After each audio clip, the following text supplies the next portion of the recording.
Camilla had always been secretive about her personal life. A controlled smile concealed her thoughts, but her world turned upside down the moment the key turned in her safe. A little wooden box, together with some papers and letters, had been sitting there for years, seemingly waiting for something to happen. With their pulse racing, William and Harry inched closer. Unexpected events followed. Hidden beneath the stacks was a recorder. "I just wish she would disappear from this world," the message stated. Instantly, the room froze. As a result of the abrupt release of all pent-up emotions and words, the palace was rocked, and the brothers began to doubt their own knowledge of what had transpired. The one who was ensnared by Diana's glare. To Diana, the light belonged. It followed her around every corner. Similar to a loyal puppy that will never desert its owner. It was like a crown of sunshine that she sported. Everyone was staring at her. No matter how hard they tried, their gaze kept returning, attracted to an unidentified force. And Camilla stood in the corner, as she always did. Light, she knew, would elude her. A long time ago, she gave up hoping for it. In a conversation with a close friend, Camilla remarked, "She makes it look so easy." Her voice was tired and lifeless. Entrances made as if she were a walking billboard. Her remarks had the weight of truth without fury. Every camera, every heart, and every desire of the millions of people who aspired to be her or be in her vicinity belonged to Diana. It made no difference if Camilla had loved Charles before Diana even knew his name. She had Charles first. She was not chosen as the world's princess. They were like two planets in orbit around each other at palace gatherings. The arrival of Diana would be accompanied by hues that screamed silently, such as crimson, white, or black. Everybody would be staring at her as her dress glistened in the light. Camilla arrived in subdued shades of blue and brown, attempting to disappear behind indistinguishable walls.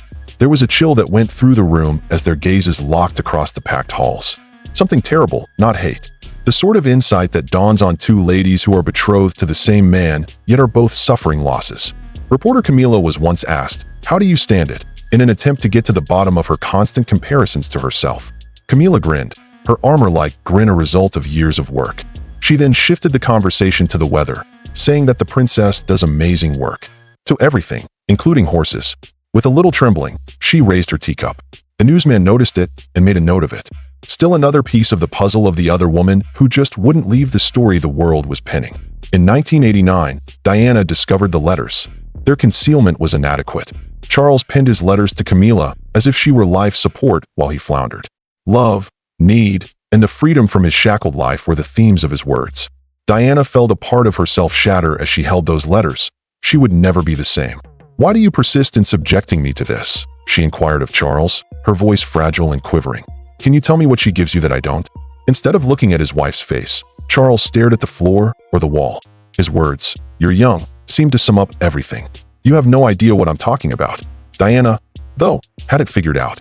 While his heart soared to another, she realized she was only a nice cage for him to live in. It was clear to her that no amount of kindness, beauty, or effort would ever be sufficient. They were 3 feet apart during a July garden party. There was verdant grass. Beautiful sunshine warmed the earth. As the two women stood frozen in place, others drank and laughed like they hadn't noticed. Diana, who appeared as pure as snow, wore white. Camilla appeared to be trying to blend in with the hedge behind her as she wore beige. The sound of breaking glasses reverberated off the walls, creating an air of fragile joy, like sunlight shattering through broken glass, forcing warmth where tension remained. Diana's smile was piercing and brilliant. With a measured grace, Camilla raised her glass of wine and took a long drink, as if to gauge the space between them. There were unspoken words in every movement and pause. The silence between them was filled with animosity and subtly hidden disdain. Time passed like wounded creatures as they stood there ensnared by politeness and onlookers. After that, Diana left, and Camilla stood there and watched. Observed the way individuals rushed towards her like if she were a magnetic north, and they were mere metal. The parallels continued indefinitely. Princess Diana was enchanted. A woman named Camilla loved a man named Carlos, but he was not free to love her back. None of this was ever my request. The years of derogatory articles that Camilla avoided reading finally caught up with her late one night when she confided in her sister. "I merely desired him." Without uttering a word, her sister continued to pour wine. Remarks were non-existent. Diana was just as genuine as the longing. The entire world had taken a stand, and Camilla would never be able to escape the consequences of her decision. A chasm did not form between them overnight. It developed gradually, fueled by each picture, comparison, an instance when Diana shone and Camilla hid. Confidential documents. For all appearances, the day at the palace had been mundane, performing a standard cleaning in a room that is seldom utilized. Open the windows to let the sunshine in. Dust motes twirl idly across the atmosphere. Unusual findings were not anticipated. The house was strangely silent and empty since Camilla was not there. Carefully arranging and cleaning, the workers made a discovery: a secret safe, partially concealed behind an old cabinet in one of the corners. A layer of dust appeared to whisper secrets as it remained neglected for years, making it look heavy and black. The attorney was summoned by sheer curiosity. He came stealthily, key in hand, his countenance wary. It seemed as if the safe had been waiting for something. It felt alive and changed. Nobody could have predicted what was inside when they decided to open it. After that, the decision was taken. Someone wanted William and Harry's help with something crucial, something they had kept hidden for a long time. Unaware of what lay in wait, they arrived, bewildered that what seemed like a regular day would transform into a pivotal one, revealing long-revealed comments from their mother. Like a slumbering beast, the safe occupied a corner of the room. Built to conceal secrets from prying eyes, it exuded an icy, gloomy atmosphere. It has been unopened for a long time. A dark layer of dust enveloped the surface. At its side stood the lawyer, his hand gripped by keys that seemed heavy. William, his face taut and pale, stood opposite from him. Harry stood at the window and stared aimlessly outside. In his pockets, he had his hands buried. You could hear people's heartbeats in the eerily silent room. The attorney lowered himself to reach the safe after clearing his throat. Placing the key into the lock caused his fingers to quiver. A click that was almost deafening signaled its turn. With a creak like an old gate, the doors slowly swung open. The safe's interior was pitch black. The papers were neatly arranged in stacks. Careful ink was used to write labels on folders. A tiny wooden box with a brown-tinted clasp rested atop the heap of other objects. William advanced an inch or two. His breath was faint and rapid. Moving closer, Harry shifted his gaze away from the window. Silence fell between them. With a light lift, the attorney set the box on the desk. He reached out to open it, but a quick glance from William stopped him. On his own, William extended a hand. The wood felt his fingertips. It felt like it had been anticipating his arrival. It was soft and toasty. He unfastened the fastener. His mother's hand held dozens, if not hundreds, of letters, and they all fell out when it gave way too quickly. The writing was precise and compact, as if it had been practiced for years. A name was placed on top of each letter. Harry William. There were a few who used both names. Years passed between the dates. Prior to her passing, she had penned a few. These were some of the last words she penned before the tragic accident that separated them forever. William took hold of the initial one. The paper trembled due to his violent handshake. Standing close enough to see and feel the raging astonishment in the room, Harry was now standing next to him. The initial letter began with phrases that caused William's throat to tighten. According to it, "My beloved William, I pray you never have to see this, but in the event that you do, please know how much I loved you."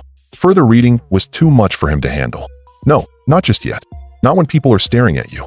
He set it aside and took up another. This one belonged to Harry. "My heart belongs to my wild kid, sweet Harry. Stand tall. Show kindness. Love is all that really matters, so keep that in mind." How to be a decent man was the subject of numerous letters. Writings on finding solace in the face of an overwhelming and cruel reality. Grief and loss letters that encourage readers to press on in the face of overwhelming despair. The letters conveyed her assurance that everything would be all right, but her worry nonetheless, as is typical of moms. So that they would have something tangible to remember her by when she passed away, she recorded her voice, ideas, and affection in each one. However, they were unable to get them. When they needed it most, not a single word got through. During their formative years, when they were vulnerable and lost in a world that had abandoned them after their mother's death, all they had were cameras and people who pretended to be concerned but weren't. The letters were kept in a secure location during their ordeal. In the midst of their solitary grief, they knelt at her grave and prayed for answers that would never come. It wasn't wrath. No, not just yet. It went beyond that. The enormity of the treachery went unnamed. These were withheld from them by someone. It seems like someone thought the two boys who had just lost their mother weren't deserving of her last remarks. The key that might have opened the door to healing had been hidden away. Harry took up a letter and silently read it. He refused to wipe the tears that streamed down his face. Nothing of value, such as money or titles, had been taken from them.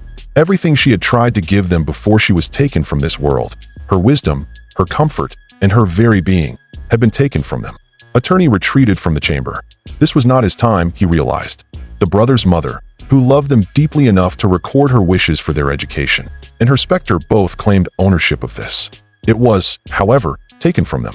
Someone had prioritized secrecy over giving two devastated sons a final chance to hear their mother's voice.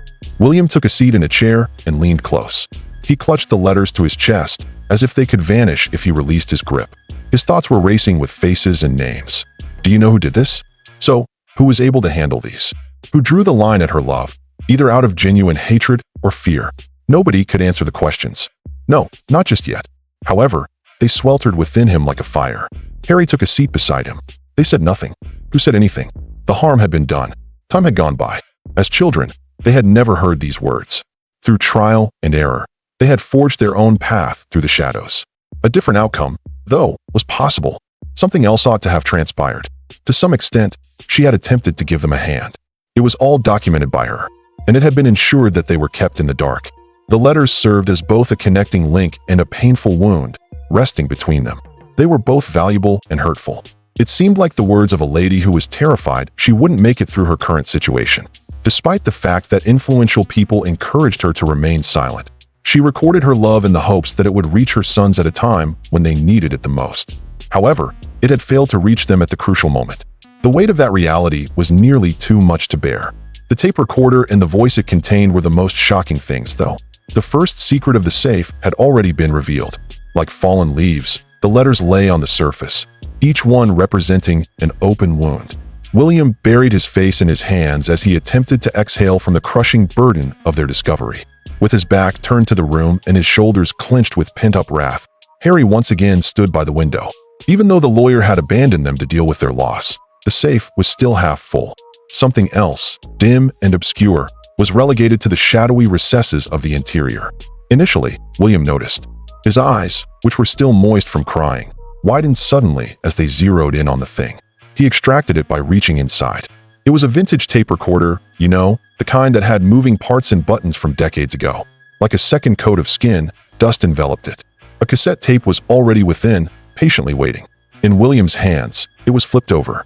The play button was within his reach. He glanced to Harry, who had shifted his gaze away from the window and was now palely staring at the gadget. They remained silent. The button was pressed by William. It all started to come together. To begin with, there was static, the hiss and crackle of antiquated equipment. Afterwards, a voice was heard. Rather than Diana's voice, it belonged to another woman, someone they were both familiar with. Yes, that was Camilla's voice. Nobody could have guessed wrong. That specific mode of expression, that manner of speech that seemed simultaneously informal and deliberate. It seemed like she was conversing with someone she trusted, maybe a friend or confidant, who would never betray her. At first, the discussion was casual. Filler conversations centered on horses and the weather. This changed, though. Everything shifted in tone. It grew more strenuous and concentrated. A woman whose identity they could not place spoke up and inquired. Some information regarding Diana, her intentions, and her whereabouts in the upcoming weeks. Without hesitating, Camilla responded. Things that Diana's schedule should have kept confidential were known to her, specific facts. Paris, she said. She brought up a late August weekend. She went into detail about Diana's itinerary, including the hotel, her travel partner, and the dates. Feelings of icy chills raced through William's chest. Why did she have this knowledge? The question is how Camilla gained access to sensitive data. With his knuckles turning white from clenching, Harry drew nearer to the desk. It was as if the tape had stopped. Then the voices persisted. Something made Camilla laugh. A chilly chuckle. A cry that was completely cold and uncaring. Words that halted the passage of time followed. Something more the other woman uttered slipped their ears. Camilla's reaction was quite evident. As if divulging a dark secret that no one should hear, her voice dipped lower and became more personal.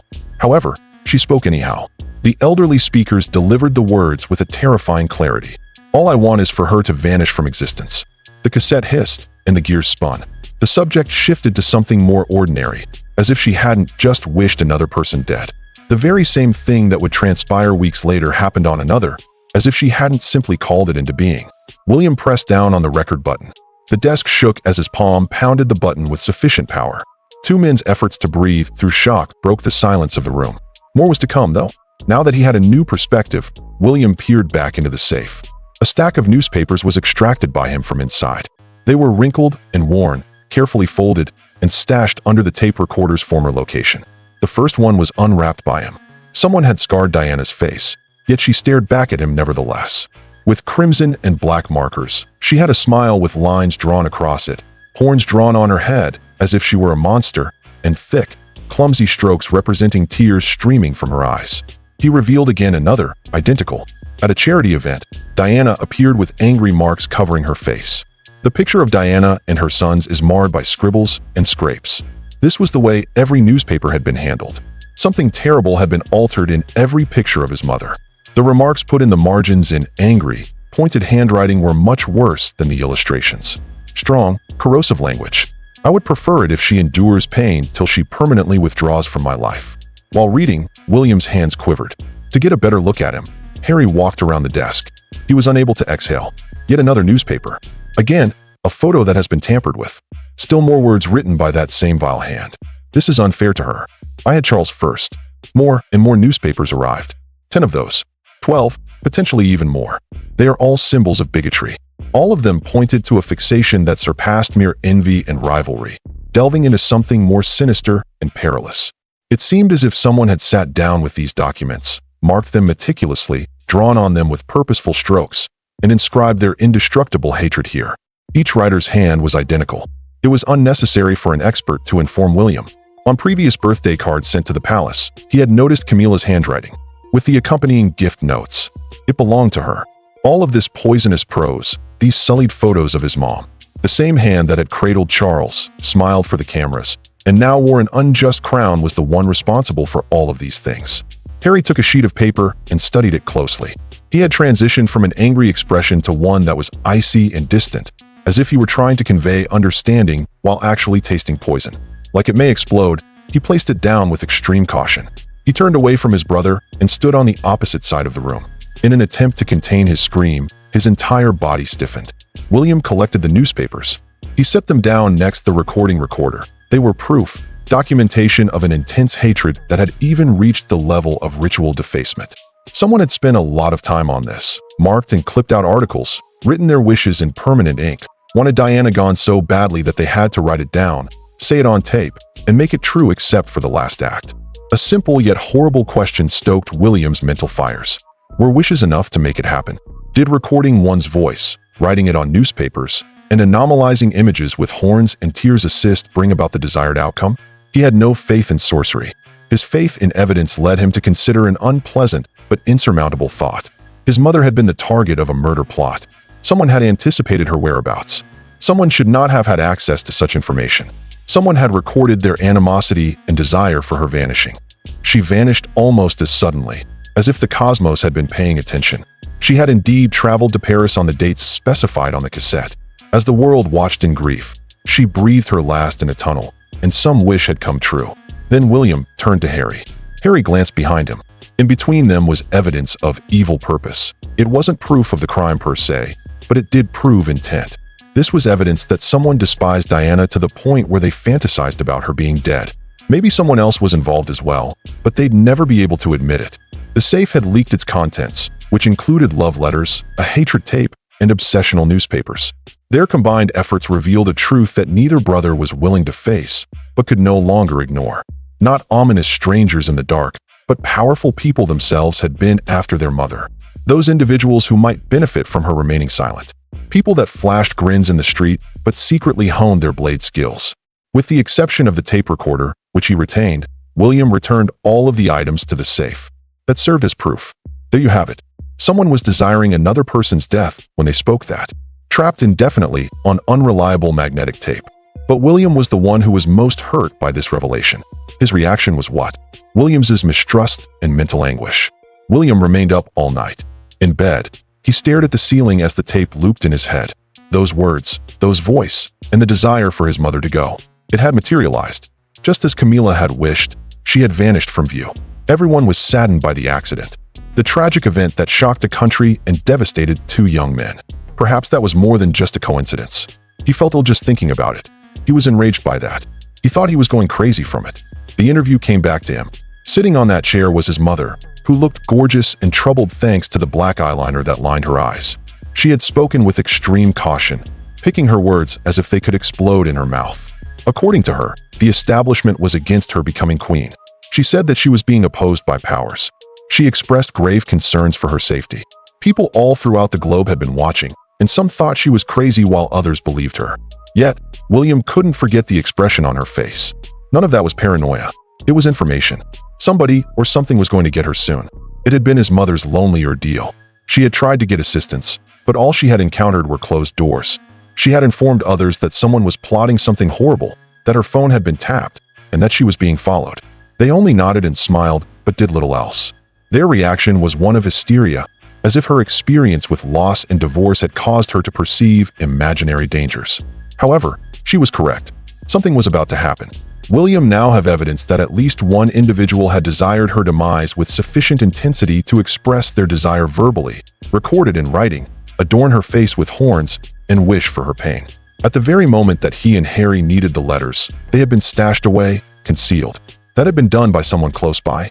That one person who knows how the family's inner workings, including the safe and the palace, works. Someone with an interest in limiting the boys' knowledge of their mother. Someone with agendas like these sought to control the narrative, write the history, and keep some facts hidden. This had transpired previously. His mom cut off, muted, deleted. Someone who believed they had the authority to decide what her sons should know even locked her in a safe, even while she was dead and speaking to them in her last moments. Insanely, William felt split in two. He wanted to pretend it was just a coincidence for a little while longer, that the tape had no significance, that what Camilla said was nothing more than jealous ranting. The type of stuff people say when they're furious but don't mean. It was just a private way for people to vent their frustrations, nothing more. That a drunk driver, awful timing, and bad luck were all factors in his mother's death, just as they had been informed. Something else inside him, though, knew better. It was the part that recalled his mother's terror and remembered the letters she had written but never received. Others in the family he attempted to speak with. He cautiously approached them, trying to gauge who would be receptive. However, a look of worry crossed their faces as they saw him. They whispered something about how bereavement may distort reality. They advised him to relax, take it easy, and rein in his imagination. Anything having to do with cassettes, newspapers, or dying wishes was off limits. They were eager to proceed. It was their intention to dispel the memory. They wished he would just shut up, take everything they told him at face value, and quit being an awkward distraction. It had been since the day of her burial that William had felt such isolation. With Harry, he had some hope. He was accompanied by Harry, who had listened to the tape. Harry, who was familiar with the news articles. Something was seriously wrong, and even Harry's encouragement was tinged with heat, which frightened him. No longer was Harry depressed. Outraged, Harry exploded. Away from prying eyes, they had their secret meeting. Like a confined animal, Harry paces the room. His cheeks flushed. As if he were trying to hit something, his hands would repeatedly ball into fists and then release them. Harry proclaimed, his voice quivering with anger, that she is a wicked. For Camilla, having it all would be her ultimate goal. She wished her mother would leave so she could take over. The crown, the title, and the life that were never hers were all things she desired. Nothing was mentioned by William. His brother had to let go of the poison or it would eat away at him from the inside. So he let Harry speak. She didn't care that we were just kids.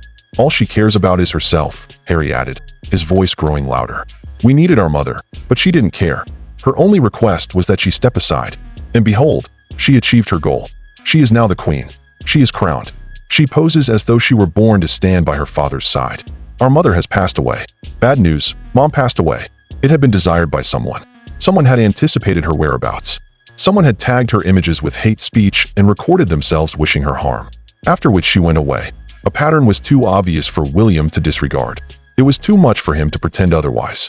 Additionally, he was unable to provide any proof. No, actually, it wouldn't be sturdy enough. I don't think anyone would pay attention to that. As time went on, the internal strife intensified. He yearned for fairness, but lacked a clear definition of the term. He was desperate for answers, but terrified of the truth. In addition to shielding his sons from an unsettling reality, he wished to preserve his mother's memories. Both his unhealed grief and his pent-up wrath had nowhere to go. It was activity that Harry sought. He desired to confront Camilla, expose her for who she really was by playing the tape for the world to hear. It was hardly that easy, though, William realized. It was a formidable organization. Its own were safeguarded. It would not alter its previous decision about the circumstances surrounding Diana's death. Just not for two dukes with a measuring tape and a few marked newspapers. They couldn't do it because it would undermine what they stood for. Thus, William bore the burden solitary, and he grinned for the recorders. He carried out his responsibility as expected. He seemed unconcerned as he went to events, shook hands, and pretended everything was okay. Yet deep inside, he was crumbling. Standing beside his mother's casket, he reenacted the scene as a little boy, bewildered by the world's decision to separate them. Now, though he possessed a potential response, more disastrous than any accident might have been was that response. He was determined not to let his mother's voice be hushed this time. He would stand up for her. William and Camilla's confrontation. As Camilla sipped her tea, William entered the room. He looked stern. His expression was icy. The tape recorder he wielded resembled a weapon in his hand. Her lips curled into a smile as she glanced up at him as he walked in. Something dreadful was seen to her in his countenance. Something that indicated the past had finally found her. On the table in the middle of them, he set the recorder. He pressed the button with his finger. Everyone in the room could hear her. All those years of talking about Paris, exchanging dates and places.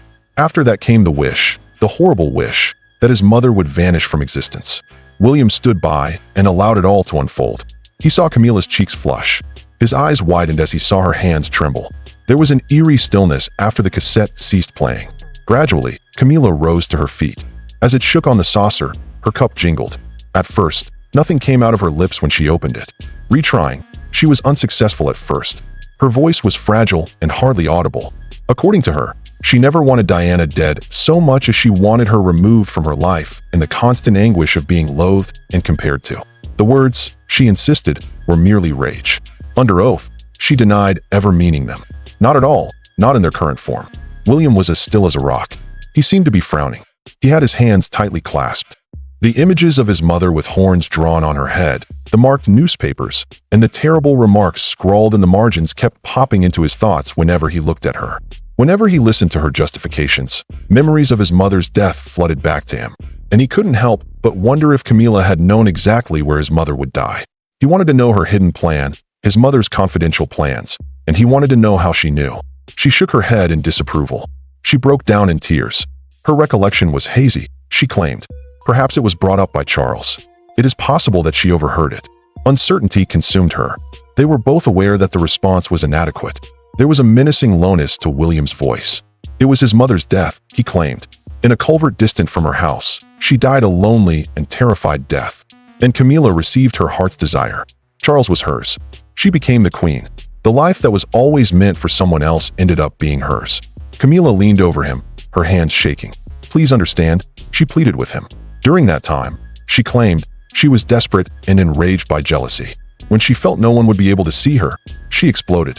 However, she did nothing, suffered alone, never acted on any of it, and she never caused harm to anyone. William recoiled as he saw her outstretched hands. Even his mother had put herself out there, pleading for aid and safety, but no one had responded. Her story was disbelieved. Just as his mother had never gotten mercy, Camilla now stood before him pleading for it.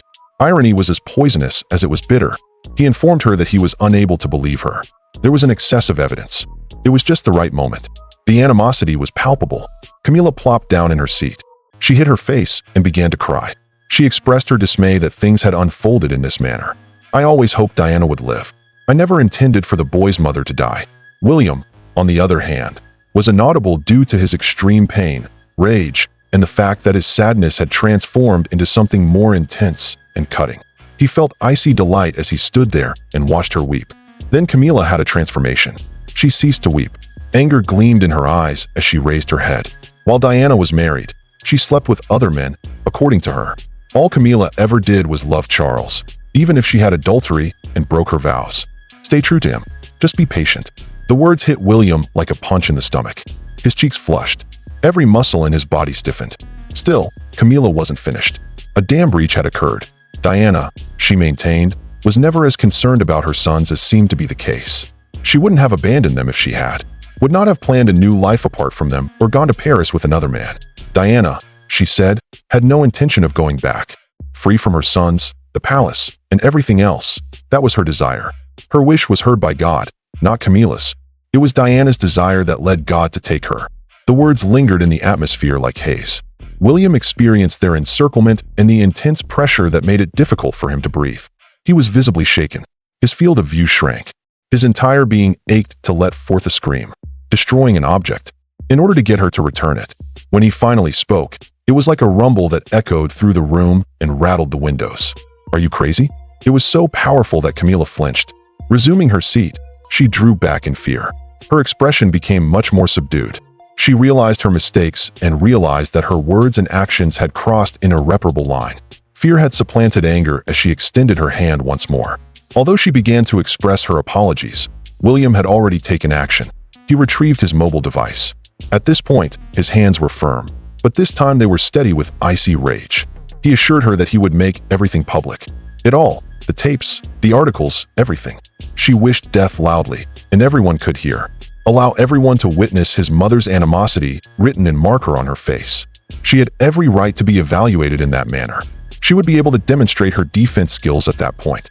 Swiftly, Camilla rose to her feet. Arm in arm, she seized him. The entire world would be leveled. Charles would be hurt. The kids would be hurt. A rift would open up in the family. She pleaded with him as she trailed behind him as he made his way to the door. "I apologize. It wouldn't matter to me. Kindly refrain from releasing that tape." "Excuse me." At the threshold, William froze. Turning back to her, he gazed. Now she appeared frail, elderly, and utterly frantic. A woman who may end up losing everything she has worked for due to hurtful comments made years ago. She had no effect on him. Just the satisfaction of witnessing her terror, without any compassion or empathy. The sight of her pleading reminded him of his mother's pleading for aid that never materialized. Just like him, his mother pleaded with her. No one would listen, believe, or protect her, no matter how much she pleaded. He has no reason to aid Camilla at this time. His lack of mercy for the lady who gave him life begs the question, why should he show mercy to her? Taking his arm out of her grasp, he stepped out of her presence.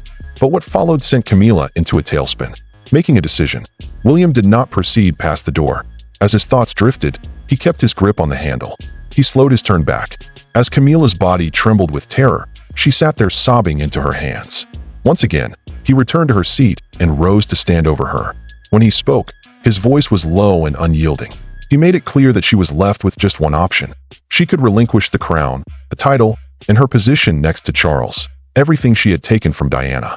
By gracefully stepping aside, she could preserve her remaining dignity. Another option would be for him to make the tape public. She wants his mother dead, and everyone should hear her. She marked the newspaper with hate. Let them see it. Permit the media to ruin her just like they wrecked Diana. She had the final say. With her jaw dropped in astonishment, Camilla raised her eyes to meet his. Despite her best efforts, she remained silent. She fixed her intense gaze on him as if he had just commanded her to amputate her own arm. He had, to some extent. She had battled for and waited decades to claim everything, and now he was begging her to give it all up. The crown she wore with dignity after years of ridicule and widespread hatred. Her shaky legs allowed her to stand. As she made her way to the window, she gazed out at the palace's gardens, her new house, and the life she believed was hers at last. She clutched the window frame with such force that her knuckles became white. William stood silently behind her. Neither did he talk hastily or try to rush her. Simply let herself to be crushed under the weight of the decision until she could not catch her breath. Time seemed to stretch on forever. As fast as Camilla's thoughts could go, she came up empty-handed. She was done if the tape got out to the public. Totally demolished, not only demoted from her job, her reputation would be tarnished. Words like monster would plaster her face all over. Nobody would believe her if she claimed innocence and never harmed Diana. The public sentiment was a merciless judge. Gesturing away from the window, she shifted her gaze. Tired and battered, her face now bore the marks of age. Meeting William's gaze, she perceived no sign of tenderness. There is no wiggle space. He was dead serious. Now she could leave with a sense of accomplishment. She planned to discreetly retire from public life, downplay her role in society, and reject the title of queen. What was never rightfully hers would be relinquished by her. She was given a week to accomplish the task. She had 1 week to declare the story she needed to tell, and the video would be released instantly if she refused or attempted to retract it. Her eyes were shut by Camilla. She nodded despite the tears streaming down her face. Even a little step indicated capitulation. She decided to let go of everything. She would have been better off giving up the crown voluntarily than having it taken away from her by the world. William went to the door after picking up the tape recorder. He turned away from the past this time.